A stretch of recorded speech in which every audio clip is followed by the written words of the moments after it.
4월 5일 부활주일 예배 설교입니다.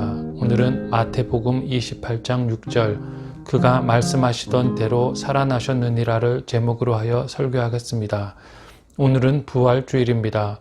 예수님이 우리를 위해 죽으시고 3일 만에 부활하신 날을 기억하고 기뻐하는 날입니다. 오늘 설교는 주로 부활 전후의 상황을 살펴볼 예정입니다. 먼저 사복음서에 나오는 부활 이야기를 종합하여 빠르게 요약한 다음에 좀 더 상세하게 살펴보겠습니다. 먼저 부활 이야기를 종합해보면 예수님은 골고다 언덕에서 금요일 3시경에 죽으십니다.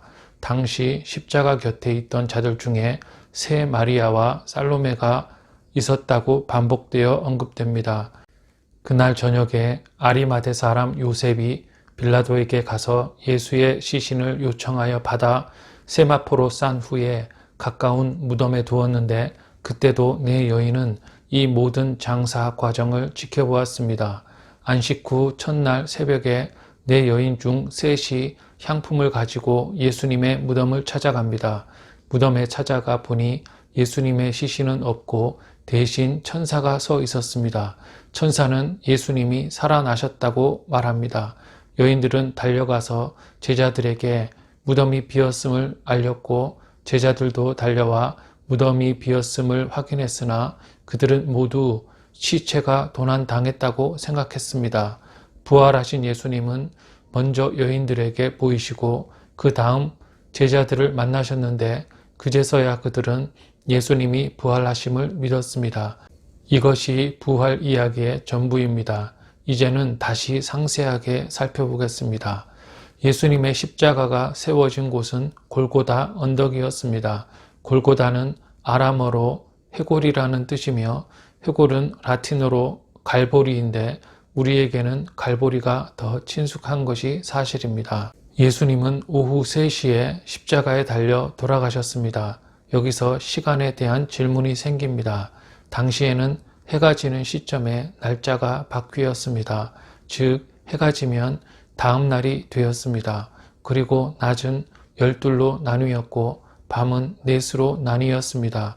즉 낮은 12시간이었습니다. 지금은 과학이 발전해서 시각을 언제나 정확히 알 수 있지만 옛날에는 그렇지 않았습니다. 대략 해가 동쪽 위에 있으면 오전 9시고 대충 머리 쪽에 있으면 정오고 서쪽에 있으면 오후 3시인 것입니다. 그래서 성경을 보면 오늘날의 시각으로 오전 9시, 12시, 오후 3시밖에 없는 것입니다. 그런데 일출 일몰 시간이 계절과 지형에 따라 다를 수 있기 때문에 해가 머리 위에 있기보다 서쪽에 있다고 여겨지는 대략 3시 정도부터 해가 넘어가기 시작하고 그래서 날짜가 바뀐다고 생각했던 것입니다. 즉 3시 정도부터 날짜가 바뀌고 있다고 생각했던 것입니다. 율법의 지침에 따르면 6월절 때 이스라엘 백성은 흠없는 1년 된 숫양을 나흘 동안 미리 준비해 두었다가 저녁이 되어 날짜가 바뀌자마자 잡아야 했는데 어두워지는 때인 3시부터 6시 사이에 양을 잡아도 날이 바뀌어 잡은 것으로 여겨졌던 것입니다. 양을 도축해 요리하여 먹기까지 시간이 많이 걸렸기 때문에 3시에 6월절 어린 양을 죽였던 것입니다. 예수님이 오후 3시 정도에 죽으셨다는 것은 6월절 어린 양으로 죽으셨음을 말하려는 것입니다. 즉 날짜가 바뀌는 시점에 예수님은 어린 양으로 죽으셨습니다. 날짜가 바뀐 날이 준비일이며 준비일은 안식일 바로 전날이었습니다.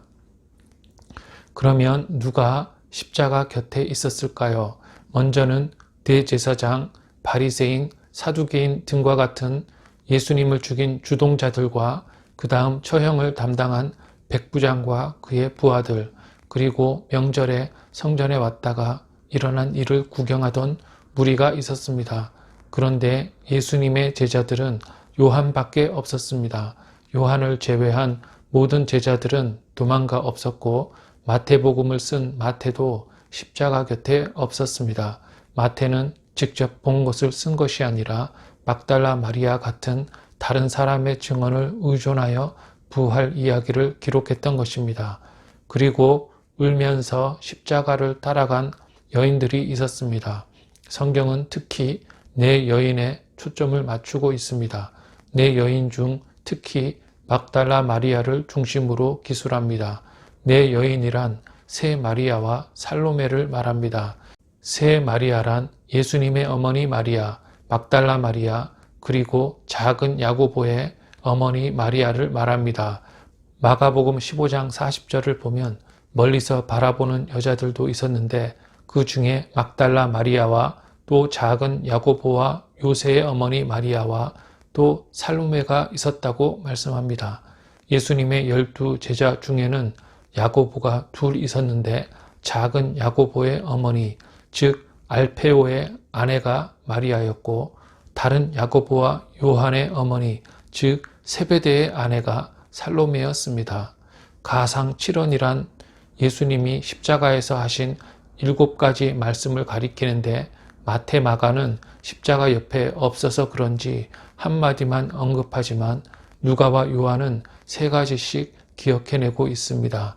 누가는 예수님의 어머니 마리아에게서 자세히 듣고 복음서를 기록했을 것이며 요한은 십자가 밑에 있었으니 오랜 시간 후에 썼더라도 마지막 3마디를 모두 기억해냈을 것입니다. 성경의 원 저자는 하나님이시지만 하나님은 인간 저자를 감동시키셔서 성경을 쓰게 하셨습니다. 그런데 복음서의 내용에는 저자가 직접 목격한 것도 있지만 다른 자의 증언을 의존한 부분도 있습니다. 요한과 네 여인들이 예수님의 죽음과 부활에 대한 복음서 기록의 중요한 증인 역할을 담당한 것처럼 보입니다. 성경은 영어로 테스타멘트인데 증언을 뜻합니다. 증언이란 자기가 본 것을 말한다는 것이며 네 여인의 증언은 성경 속에 기록되었던 것입니다. 예수님이 돌아가시고 저녁이 되었습니다. 마가는 저녁이 준비일 곧 안식일 전날이라고 쓰고 있습니다. 아리마대 출신 요셉이라는 사람이 빌라도에게 용감하게 가서 예수님의 시신을 달라고 청합니다. 빌라도는 예수님이 죽었는지 확인한 후에 백부장에게 시신을 내어주라고 명령합니다. 아리마대는 유대의 한 지역입니다. 아리마대 요셉은 시신을 세마포로 싸서 돌을 파낸 무덤에 두고 큰 바위로 무덤을 막았습니다. 누가복음 23장 55절에 따르면 갈릴리에서 예수와 함께 온 여자들이 뒤를 따라 그 무덤과 그의 시체를 어떻게 두었는지를 보았다고 말씀합니다. 네 여인은 예수님의 시신을 무덤에 두는 과정 가운데 계속 아리마대 요셉과 함께 있었던 것입니다. 그리고 준비일과 안식일이 지났습니다. 안식일 바로 다음날 새벽이 되었습니다. 방금 언급된 네 여인 중 셋이 예수님의 무덤을 향해 갑니다. 예수님의 어머니 마리아는 가지 않았고 셋 중 막달라 마리아의 이름이 강조됩니다. 세 여인은 가면서 무덤을 막고 있는 바위를 누가 굴려줄까 고민하면서 갔지만 가서 보니 바위는 이미 굴려져 있었습니다. 무덤에는 시신이 없고 천사가 서 있었습니다. 천사는 예수님은 말씀하신 대로 살아나셨다고 그들에게 말합니다. 세 여인은 천사의 말을 듣고 달려가 11 제자들에게 무덤이 비었음을 전합니다. 여인들의 말을 들은 제자 중 제일 먼저 요한과 베드로가 달려가 빈 무덤을 보았고 다른 제자들도 따라가서 무덤이 비었음을 확인합니다.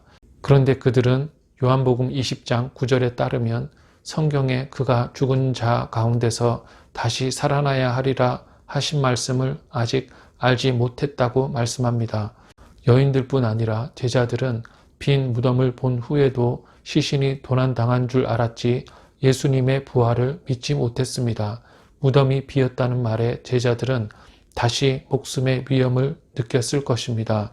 그들이 훔쳐갔다고 하면서 군사들이 잡으러 올 수 있었기 때문이었습니다. 막달라 마리아는 다시 무덤에 갔으며 무서워서인지 울고 있었습니다. 요한복음 20장 11절에 따르면 마리아는 무덤 밖에 서서 울고 있다가 다시 무덤 안으로 들어가 보았습니다. 그런데 거기서 예수님을 만났습니다. 예수님은 마리아야 하며 부르셨고 내 형제들에게 가서 예수님이 곧 하늘로 올라갈 것임을 전하라고 명하셨습니다. 예수님의 시신이 도둑맞은 줄 알았던 마리아는 예수님이 부활하셨음을 깨달았으며 이제 기쁨으로 제자들에게 갔고 자기가 예수님을 만났으며 어떤 말씀을 하셨는지 제자들에게 말했습니다. 그런데 제자들은 막달라 마리아의 말을 믿지 못했습니다. 이후 예수님은 제자들이 모였을 때 그들에게 나타나십니다. 처음에는 도마가 없었지만 나중에 도마도 결국 예수님의 상처를 만져본 후에 믿었습니다. 마태는 예수님이 십자가 밑에 있었던 모든 여인을 먼저 만나신 후 그 다음에 제자들에게 나타나셨다고 말하고 있습니다. 예수님은 부활하신 후 공생의 기간 동안 하시던 사역을 하시다가 40일 후에 승천하십니다. 긴 설명 중에 제가 강조하고자 하는 것은 예수님이 십자가에 달리셨을 때 요한을 제외한 모든 제자들이 도망갔지만 여인들은 울면서 끝까지 십자가 곁에 있었고 아리마대 요셉이 시신을 세마포에 싸서 무덤에 둘 때도 함께 있었다는 것입니다. 네 여인은 빈 무덤을 가장 먼저 보았고 부활하신 예수님을 가장 먼저 만나는 영예를 누렸던 것입니다. 이로써 결론적으로 제가 강조하고 싶은 것은 부활은 증인들이 전한 역사적 사건이라는 것입니다. 예수님은 유월절 명절 때 모인 많은 사람들이 보는 가운데 높은 언덕 위에 높이 세워진 십자가에 높이 들려서 죽으셨습니다. 모든 사람들이 목격했을 뿐 아니라 한 정권의 공식 사건이었기 때문에 그의 죽음은 부정할 수 없는 역사적인 사실인 것입니다. 기독교는 역사적인 종교이며 상상이나 철학에서부터 생겨난 것이 아닙니다. 우리의 신앙은 역사에 일어난 일들과 항상 관련하여 진술되며 교회의 역사는 인류 역사와 항상 겹치며 역사를 목격한 많은 증인들의 증언이 문헌들에 나와 있습니다. 십자가 처형의 주모자와 담당자와 구경꾼들이 예수님의 죽음을 보기는 했지만 그 시신이 무덤에 누이신 것을 보고 부활하심을 확인한 것은 네 여인들이었습니다. 그러므로 네 여인들의 증언은 매우 귀중한 것이며 결국 죽음을 각오하면서 끝까지 십자가 곁에 있었고 무덤에까지 갔던 여인들이 부활 이야기의 주요한 증인이 되었다는 것입니다. 모든 사람의 진술이 동일한 것이 아닙니다. 멀리서 아무것도 모르는 구경꾼이 본 것은 십자가 가까이 끝까지 함께 있었던 여인들의 증언과 질적으로 달랐다는 것입니다. 즉 부활은 신실한 증인들이 전한 역사적인 사건입니다. 네 여인 중 둘은 제자들의 어머니였고 마리아는 예수님의 어머니였습니다. 살로메는 요한과 야고보의 어머니였고 다른 마리아도 제자들의 어머니였습니다. 어머니들이 위대한 일을 한 것입니다.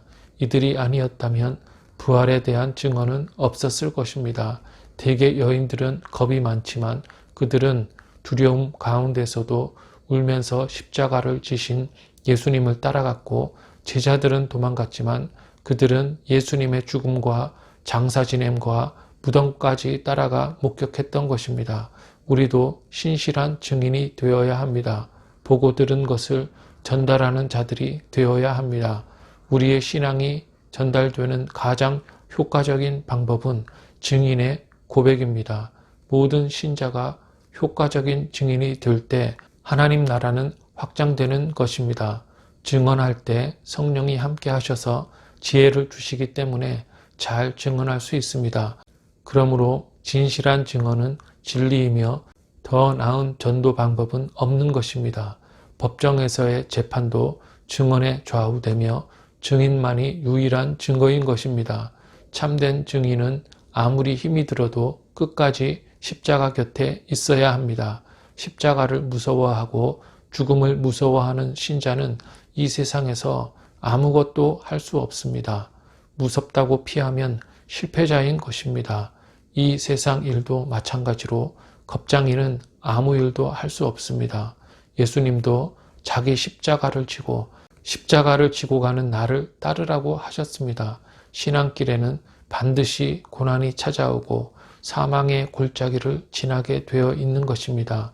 우리 모두 하나님이 목적을 가지고 이 땅에 보내셨습니다. 그 목적을 위해 고난과 십자가의 길을 피하지 말아야 합니다. 무서워하니까 안 되는 것입니다. 적당히 하는 신앙 생활이라는 것은 없습니다.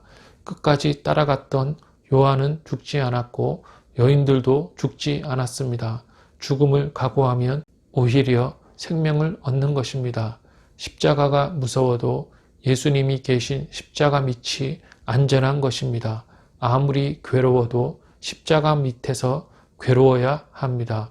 여인들은 끝까지 십자가 곁에 있었고 무덤까지 갔기 때문에 빈 무덤을 가장 먼저 확인하고 주님의 부활에 대한 증인이 되었던 것입니다.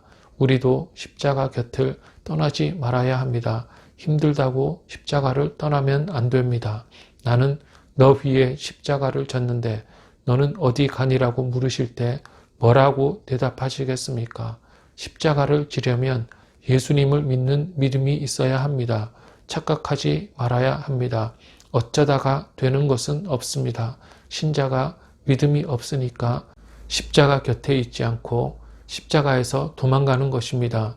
예수님이 그토록 기적을 많이 행하셨는데 예수님이 어떤 분이신지 잊어버렸고 죽음과 부활에 대한 그의 말씀을 그토록 많이 들었지만 제자들은 잊어버렸습니다. 예수님의 말씀을 붙들고 말씀을 믿어야 믿는 것입니다. 신자는 믿는 자라는 뜻입니다. 믿는 자가 믿지 못하니 비극입니다. 우선 우리는 많이 들어야 하며 말씀하신 것을 믿는 만큼 우리는 담대하게 신자로 살아갈 수 있습니다. 구약이 예수님에 대해 예언했듯이 예수님은 자신의 죽음과 부활을 미리 알리셨습니다. 그리고 때가 되자 어느 순간부터 부활과 죽음에 대해 반복적으로 예고하셨습니다. 예수님은 너무 빨리 그때가 오지 않기를 원하셨는데 죽음을 예고하시면서도 부활하기 전까지는 아무에게도 말하지 말라고 당부하셨습니다. 이렇게 분명히 말씀하시기 전에도 천국을 위해 핍박받는 자는 복이 있다고 하시거나 오른뺨을 맞거든 왼편을 돌려대라는 말씀이나 요나의 표적을 언급하시거나 성전을 헐고 3일 만에 다시 세우리라고 하실 때 이미 죽음과 부활을 암시하셨던 것입니다. 나를 따르려거든 자기를 부인하고 자기 십자가를 지고 나를 따르라고 말씀하실 때도 예수님은 이미 죽음을 암시하셨던 것입니다. 예수님의 가르침을 통해 배우고 병자를 고치시고 기적을 행하심을 목격한 자들은 그가 말씀대로 죽으신 후에 살아나신 것을 믿고 알아야 했습니다. 마치 구약의 하나님이 행하신 일을 읽는 신자가 하나님의 성품과 종말까지 행하실 사역을 믿어야 했던 것과 같은 것입니다. 따라서 예수님의 죽음과 부활에 대한 예언과 성취는 세상 끝날 때의 일들에 대해 예수님이 말씀하신 것을 우리가 믿어야 함을 확실하게 말해줍니다. 태초부터 성경은 예수님에 대해 예언했으며 예수님은 다시 오실 때를 깨어 기다리라고 말씀하셨으니 우리는 그날을 기다려야 합니다. 예수님이 많은 것을 가르치시고 행하셨으며 예고하신 후에 이루신 것은 우리로 하여금 믿게 하시기 위함이며 예수님의 말씀과 행적을 보고 그가 하나님이심을 믿으라는 것입니다. 그러므로 제자들이 십자가 곁에 있기 위해서는 예수님의 하나님 되심과 그가 하신 말씀을 믿어야 했습니다. 그러나 정말 잘 믿는다는 것은 어렵습니다. 제자들은 예수님의 기적을 보고 예수님의 말씀을 듣고 죽음과 부활 예언을 3차례나 들었지만 그리고 여인들은 실제로 십자가 밑에까지 따라갔고 빈 무덤까지 보았지만 여인들과 제자들은 예수님이 직접 나타내신 후에야 믿었습니다. 왜 그토록 믿기가 어려웠던 것일까요? 우리는 왜 그토록 좋은 신앙을 가지기가 힘들까요? 신앙의 목표가 잘못되었기 때문입니다. 우리가 원하는 바를 예수님을 통해 이루려고 하니까, 즉 예수님이 로마 제국 같은 나라를 세우실 것이며 그때 자기들이 크게 출세할 것이라고 잘못 기대했기 때문에, 즉 십자가가 아니라 출세를 기대했기 때문에 그들은 부활을 믿지 못했던 것입니다. 아무리 오병이어의 기적으로 공급받고 구약과 신약을 통달하게 배워도 종교가 내 필요를 충족시켜줄 수단이 되면 신앙이 무용한 것입니다. 하나님이 나를 사용하셔서 하나님 나라의 일을 이루어 달라고 해야 하며 하늘에 계신 하나님의 뜻을 나를 통해 이 땅에 이루는 삶을 살아야 합니다. 그래야 끝까지 십자가 곁에 있어 죽음과 부활의 증인이 되었던 내 여인들처럼 우리도 아무리 힘이 들어도 십자가를 떠나지 않고 주님께서 주신 길을 가는 증인이 될 수 있는 것입니다. 성도 여러분, 주님의 말씀을 기억하여 십자가 아래 머무는 참된 증인이 되시기를 주님의 이름으로 축원합니다.